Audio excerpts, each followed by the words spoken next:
Muy buenas tardes, estimados hermanos, en el nombre del Señor. Ya estamos a tan solo una clase de terminar todo el curso y hoy día nos toca tres libros muy hermosos de la Biblia, tales como son el libro de Job, el libro de Salmos y el libro de Proverbios. Voy a tratar de ser un poco breve y conciso y espero también que lo puedan entender. Eh, estos libros entran dentro del grupo literario poético. Tal es el caso que el libro de Job, Salmos y Proverbios tiene ese género. Así que algo que va a llamar nuestra atención, sobre todo, es este primer libro que vamos a estudiar, el libro de Job. Y todos nosotros conocemos, ya los que tenemos varios años de creyente, eh, quién era Job, ¿verdad? El libro no se sabe a ciencia cierta quién fue el autor, no se nombra a su autor, y pareciera que el autor tenía como propósito uh, no estar preocupado en quién haya escrito, sino para qué lo he escrito para todas nuestras vidas, ¿verdad? Entonces, este libro de Job, lo que podemos saber es que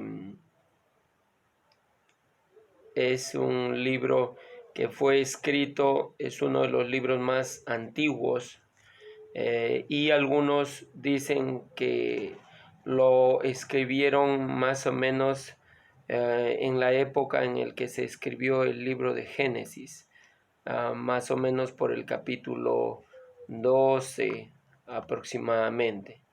Entonces,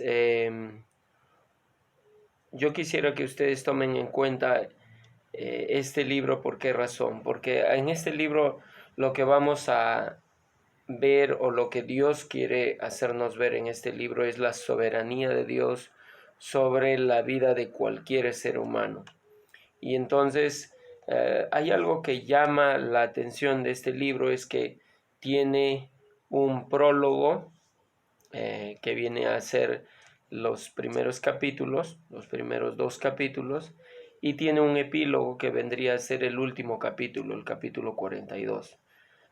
Como todos sabemos, el epílogo prácticamente viene a ser como una especie de conclusión.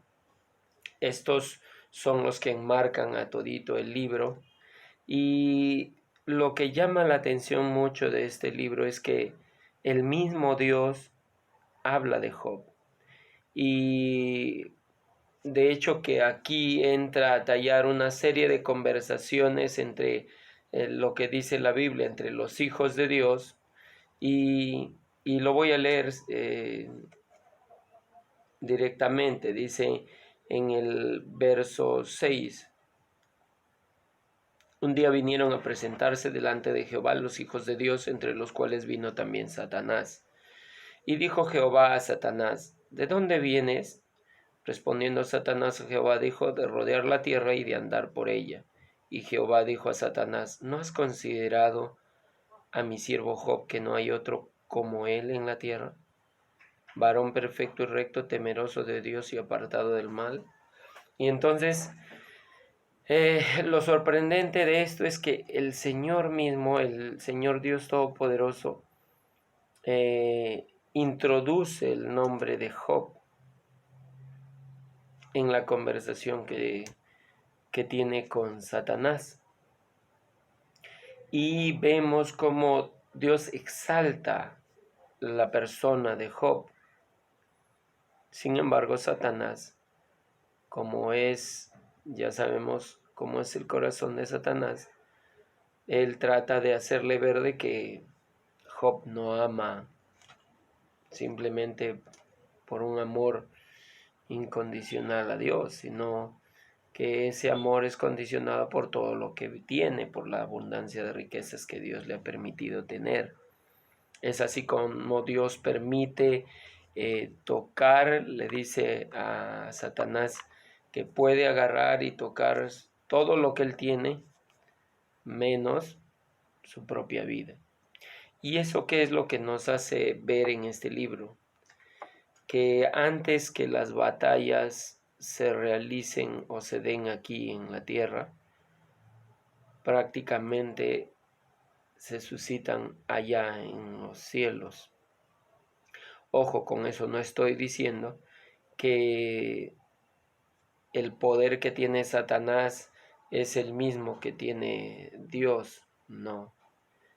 El poder que tiene Dios es sobreabundante en comparado con el que tiene Satanás. Porque Dios le está permitiendo a Satanás.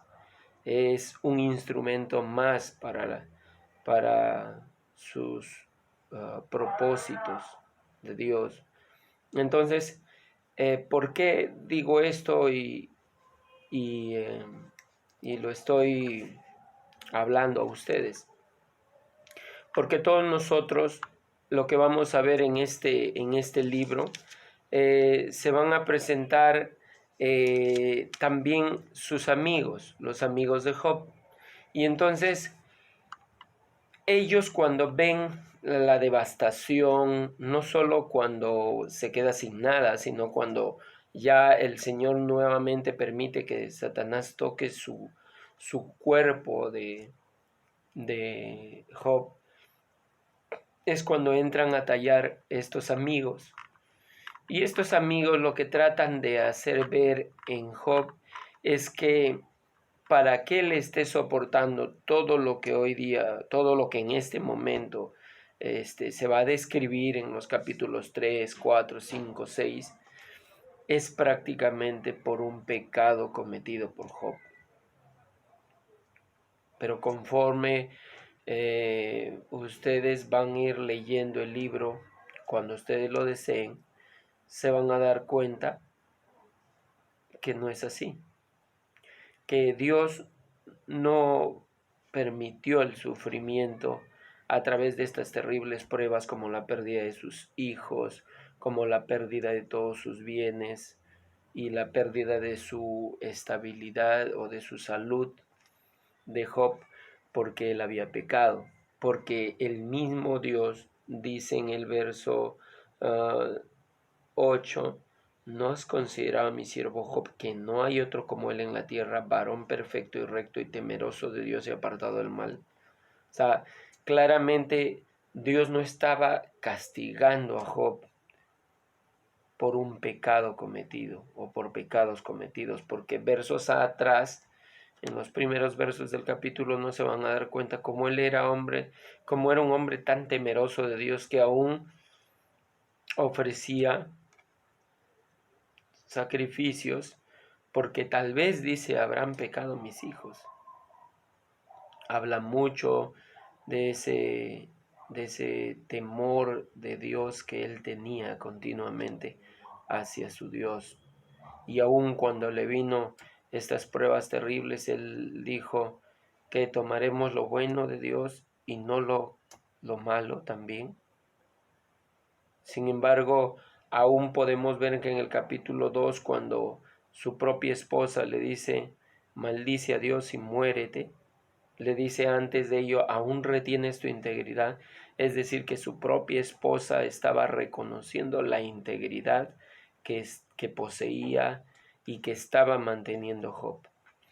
Entonces, durante todos estos capítulos que contiene el libro, lo que vamos a ver es que suceden una serie de diálogos entre los amigos de Job y el mismo Job.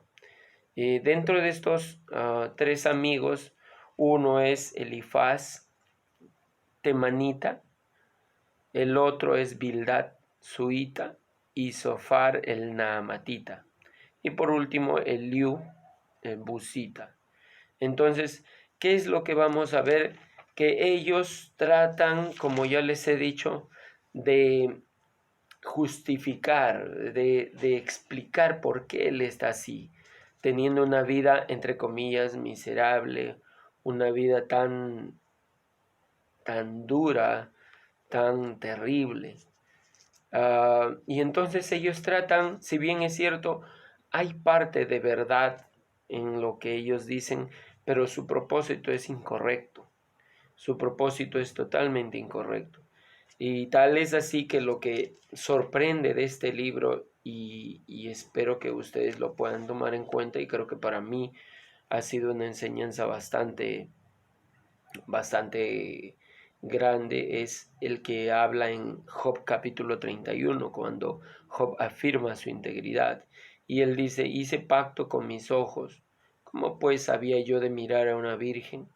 Porque qué galardón me daría de arriba Dios, y qué heredad del Omnipotente desde las alturas. No hay quebrantamiento para el impío y extrañamiento para los que hacen iniquidad. ¿No ve él mis caminos y cuenta todos mis pasos? Si anduve con mentira y si mi pie se apresuró a engaño, péseme Dios en balanzas de justicia y conocerá mi integridad. Si mis pasos se apartaron del camino, si mi corazón se fue tras mis ojos, y si algo se pegó a mis manos, siembre yo y otro coma y sea arrancada mi siembra. Si fue mi corazón engañado acerca de mujer, y si estuve acechando a la puerta de mi prójimo, muela para otro mi mujer, y sobre ella otros se encorven. Ahora, porque es maldad e iniquidad que han de castigar los jueces, porque es fuego que devoraría este lavadón y consumiría toda mi hacienda. Y entonces usted va a ir leyendo todo este este capítulo 31 de Job, y te vas a dar cuenta que era un hombre que temía en gran manera a Dios. Tanto así que lo que dice acá en el verso 10 es bastante fuerte. Dice, en el verso 9, si fue mi corazón engañado acerca de mujer, y si estuve acechando a la puerta de mi prójimo, dice, muela para otro mi mujer, y sobre ella otros se encorven. Y sabes que nosotros quizás no lo podemos entender, otros se encorven, pero las versiones, las diferentes versiones bíblicas, lo que nos están dando a entender es que si él está diciendo en un supuesto, si él hubiese engañado en su corazón a su esposa, entonces dice que otros se acuesten con su mujer. Y eso es una aseveración bastante fuerte y profunda. Él está diciendo, si yo he hecho algo malo, que el Señor me castigue. Pero claramente, como yo les dije, el primer verso, el, el primer verso del capítulo 1 es clave para entender que el mismo Dios estaba viendo que Job era un hombre íntegro. Ahora, ¿por qué permitió el Señor? Porque simplemente Él, aún en medio de la integridad de un ser humano, aún sabe que como seres humanos nosotros nos debilitamos y muchas veces perdemos la fe, muchas veces objetamos, y esto es lo que nosotros podemos ver a lo largo de este libro. Vemos cómo el mismo, Job se encarga de quejarse contra Dios. Y cuando se queja contra Dios, prácticamente el Señor le responde. Y el Señor, ¿qué hace? Simplemente el Señor muestra misericordia hacia Job, porque Él se da cuenta como seres humanos que aún las pruebas más difíciles van a hacer tambalear el corazón de un hombre, van a ser afectados nuestra confianza, ¿verdad? Y es por esa razón que el Señor lo que hace y le dice, tú estuviste cuando yo creé todo esto. Y entonces vemos cómo finalmente Eliú es como un testigo ocular él escucha todo, pero él al final da su opinión, y en el capítulo 32, por ejemplo, dice: cesaron estos tres varones de responder a Job por cuanto él era justo a sus propios ojos. Entonces Eliú, hijo de Baraquel Busita, de la familia de Ram, se encendió en ira contra Job. Se encendió en ira por cuanto se justificaba a sí mismo más que a Dios. Asimismo se encendió en ira contra sus tres amigos porque no hallaban qué responder. Aunque condenado a Job, y Eliú había esperado a Job en la disputa porque los otros eran más viejos que él, pero viendo Eliú que no había respuesta en la boca de aquellos tres varones, se encendió en ira y respondió. Eliú, hijo de Barak el Busiti, dice: yo soy joven y vosotros ancianos. Por tanto he tenido miedo y he temido declararos mi opinión. Yo decía: los días hablarán, y la muchedumbre de años declarará sabiduría. Ciertamente espíritu hay en el hombre, y el soplo del Omnipotente le hace que entienda. No son los sabios los de mucha edad, ni los ancianos entienden el derecho. Por tanto yo dije: escuchadme, declararé yo también mi sabiduría. He aquí yo he esperado a vuestras razones, he escuchado vuestros argumentos en tanto que buscabais palabras. Os he prestado atención, y aquí que no hay de vosotros quien redarguya a Job y responda a sus razones, para que no digáis: nosotros hemos hallado sabiduría. Lo vence Dios, no el hombre. Ahora bien, Job no dirigió contra mí sus palabras, ni yo le responderé con vuestras razones. Se espantaron, no respondieron más, se les fueron los razonamientos. Yo pues he esperado, pero no hablaban. Más bien callaron y no respondieron más. Por eso yo también responderé mi parte, también yo declararé mi juicio, porque lleno estoy de palabras y me apremia el espíritu dentro de mí. De cierto, mi corazón está como el vino que no tiene respiradero y se rompe como odres nuevos. Hablaré pues y respiraré, abriré mis labios y responderé. No haré ahora acepción de personas, ni usaré con nadie de títulos lisonjeros, porque no sé hablar lisonjas, de otra manera en breve mi hacedor me consumiría. Por tanto, Job, oye ahora mis razones y escucha todas mis palabras. He aquí yo abriré ahora mi boca y mi lengua hablará mi garganta, mis razones declararán la rectitud de mi corazón y lo que saben mis labios lo hablarán con sinceridad. El Espíritu de Dios me hizo y el soplo del Omnipotente me dio vida. Respóndeme si puedes, ordena tus palabras, ponte en pie a mí. Heme aquí a mí en lugar de Dios, conforme a tu dicho. De barro fui yo también formado, he aquí mi terror no te espantará, ni mi mano se agravará sobre ti. De cierto tú dijiste: oídos míos, y yo oí la voz de tus palabras que decían: yo soy limpio y sin defecto, soy inocente y no hay mal en mí. He aquí que él buscó reproches contra mí y me tiene por su enemigo, y puso mis pies en el cepo y vigiló todas mis sendas. He aquí en esto no has hablado justamente, y yo te responderé que mayor es Dios que el hombre. Ahora, ¿por qué contiendes contra él? Porque él no da cuenta de ninguna de sus razones. Sin embargo, en una o en dos maneras habla Dios, pero el hombre no entiende. Ahora, eh, ustedes pueden seguir leyendo esta parte y entonces nos vamos a dar cuenta que Eliú, si bien es cierto, se mantuvo callado y estaba dando una buena introducción hacia lo que él iba a decir, pero a pesar de ello,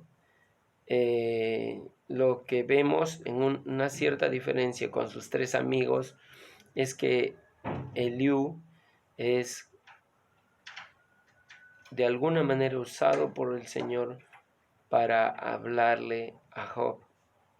Entonces, finalmente lo que vemos en el último capítulo, en el capítulo 42, es que un Job que había padecido tanto, pues simplemente Dios lo restaura a tal punto de que Dios dice que quitó la aflicción de Job. Pero ¿cuándo? Dice, y ese es un verso muy importante, dice: cuando él hubo orado por sus amigos y aumentó el doble todas las cosas que habían sido de Job. O sea, ¿cuándo es que Dios lo liberó de toda esa terrible situación en la que se encontraba? Cuando él empezó a orar por los amigos que en algún momento estaban objetándole, criticándole que no estaba viviendo una vida de integridad. Es así como vemos en este libro que Dios es un Dios soberano, que a pesar de que tú y yo podamos esforzarnos en caminar en integridad, eso no te libera de que en algún momento pueda venir a nuestras vidas una fatalidad, una situación difícil y dolorosa, porque a pesar de ello el Señor tiene propósitos y siempre debemos tener cuidado de que Dios puede utilizar a Satanás, pero Satanás nunca puede usar a Dios. Y eso debe quedar muy claro en nuestras mentes, porque el Señor sabe siempre lo que hace. Entonces, así como vemos que el libro de Job es un libro poético, ahora entramos a taller al segundo libro, que es el libro de los Salmos. Y sé que todos nosotros nos gozamos cuando podemos leer un salmo. Creo que ya es bastante, no sé si una costumbre, el leer un salmo, ¿verdad? Cuando quizás nos estamos levantando, o porque vemos que hay un, un ritmo poético, pero sobre todo también que dice verdades que son muy notables ante nuestros pensamientos, porque los salmos reflejan los diferentes estados de ánimos por el cual pasó los diferentes salmistas.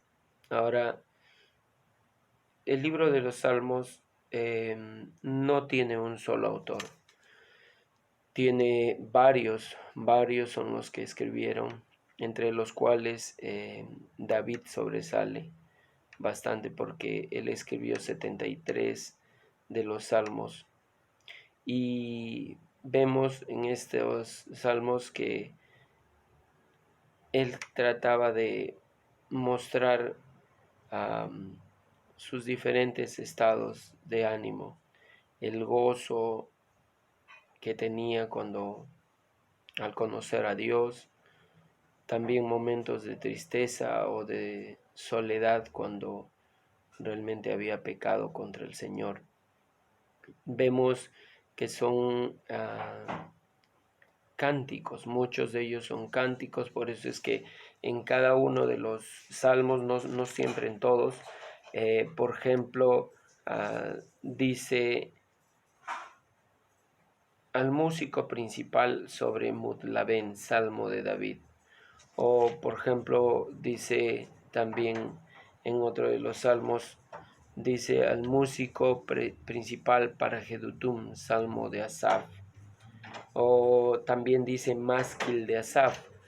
Y esos eran términos que querría decir como especie de melodías en las que se tenía que tocar para que se pueda recitar el salmo.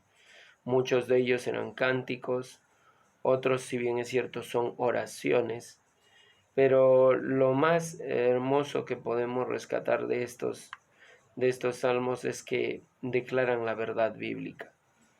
Tal es así que el Salmo número 1 empieza diciendo: bienaventurado el varón que no anduvo en consejo de malos, ni estuvo en caminos de pecadores, ni en silla de escarnecedores se ha sentado, sino que en la ley de Jehová está su delicia, y en su ley medita de día y de noche. Entonces vemos como aquí en este libro claramente el, el salmista está dando oh, un mensaje muy general y claro de lo que implica eh, tener la palabra del Señor en la mente y en el corazón. Este salmo se divide en 5 libros. Si ustedes se van a dar cuenta, en el primer capítulo, antes de el título, dice libro número 1. El libro número 1 abarca desde el capítulo 3 al 41, el libro 2 del 42 al 72, el libro 3 del 73 al 89, el libro 4 del 90 al 106 y el libro 5 del capítulo 107 al capítulo 145.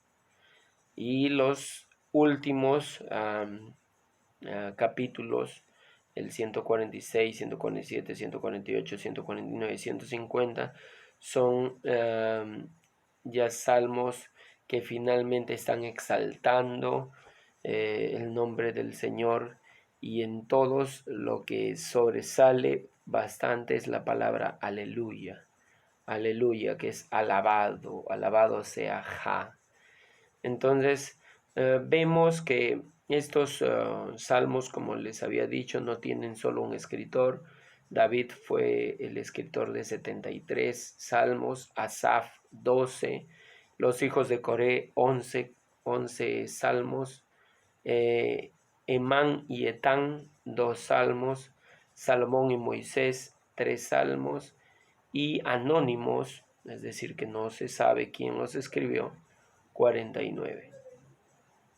Ahora, muchos de estos salmos, lo que también nos llama la atención, y eso es también importante de recordar, es que así como el Salmo 1 nos recuerda la palabra de Dios, es prácticamente como si se estuviera hablando al pueblo de Israel que se tenía que recordar la Torá.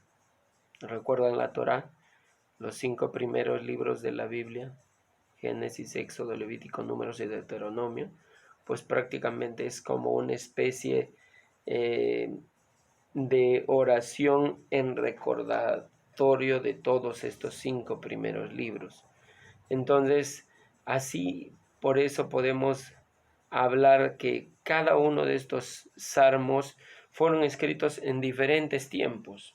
No todo fue escrito en un mismo tiempo. Es por esa razón que hay salmos que se encuentran contextualizados, por ejemplo, durante el gobierno de Samuel, otros, por ejemplo, salmos acerca en el tiempo del exilio y la caída del reino de David, otros salmos mesiánicos, es decir, que hablan de nuestro Salvador el Señor Jesús, no de una manera pues totalmente clara, pero sí se evidencia la presencia del Señor Jesucristo en estos salmos, como cuando hablan de qué manera iba a sufrir el Salvador, cuando le iban a perforar las manos, ¿verdad?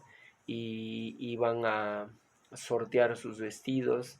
Entonces, cada uno de estos salmos tiene un valor incalculable para el pueblo judío y para todos nosotros como creyentes. ¿Qué más nos brinda este libro también? El Salmo 119 es el salmo más extenso de toda la Biblia, es el capítulo más largo de toda la Biblia. Y este salmo es, algunos sostienen que este salmo está claramente refiriéndose a todo el reino mesiánico, es decir, al reino en el que el Señor Jesucristo va a reinar. Entonces, ¿qué es lo que nosotros podemos darnos cuenta de estos salmos y a manera de que nosotros podamos tal vez refrescar nuestra mente? Lo voy a recitar algunos de los que para mí, por ejemplo, son muy hermosos. Dice: has cambiado mi lamento en baile, desataste mi cilicio y me ceñiste de alegría. O dice: aunque un ejército acampe contra mí, no temerá mi corazón, aunque contra mí se levante guerra, yo estaré confiado. Una cosa he demandado de Jehová, esta buscaré, que yo esté en la casa de Jehová todos los días de mi vida, para contemplar la hermosura de Jehová y para inquirir en su santo templo. Entonces vemos que hay salmos preciosos, o como el Salmo 56:3, por ejemplo, que yo lo tengo en memoria. Dice: en el día en que yo temo, yo en ti confío. En el día en que temo, yo en ti confío. Estos salmos tienen una riqueza incalculable para nuestras vidas, porque en momentos en el que estamos pasando dificultades, pruebas difíciles, pues nosotros nos llegamos a interiorizar tanto los salmos que da justo la coincidencia de que fuera como si lo que escribió el salmista es lo que literalmente yo estoy pasando. Es por esa razón que son tan hermosos. Vemos que son algunas canciones de lamento, otros son de alabanza y exaltación a Dios, de fe y esperanza, pero también hay momentos en el que el salmista tenía incertidumbre, ya sea porque los enemigos los perseguían, porque estaba siendo atacado, ¿verdad? Sin embargo, en todos estos salmos, lo que no se olvida el autor es de exaltar el nombre del Señor. Y prácticamente lo que, en otras palabras, está diciendo Dios con este salmo es que estos libros que fueron escritos para el pueblo de Israel y para nuestras propias vidas, pues simplemente impregnan de fe a nuestros corazones, hacen que estos salmos también sean muy bien utilizados en un tiempo de oración en la que tú puedes estar postrado delante de Dios y empezar a recitar uno de estos salmos como parte de un clamor profundo hacia nuestro Señor. Entonces, yo les animo a que ustedes puedan estudiar este salmo. Hay muchas cosas por las cuales yo estoy sinceramente obviando, y es porque realmente yo quisiera que ustedes puedan seguir leyéndolo, puedan ustedes tomar en cuenta que cada uno de estos salmos y de estos libros, como que los escritores quisieron tratar de darle una semejanza como si fuera una Torá, ¿no? Desde el capítulo 1 al 41, que es el primer libro, prácticamente es el Génesis, del 42 al 72, el Éxodo, el Levítico del 73 al 89, el 90 al 106 Números, y el 107 al 150 escritura y adoración. Interesante, ¿verdad? Eso es algo que yo también he podido conocer a raíz de este estudio.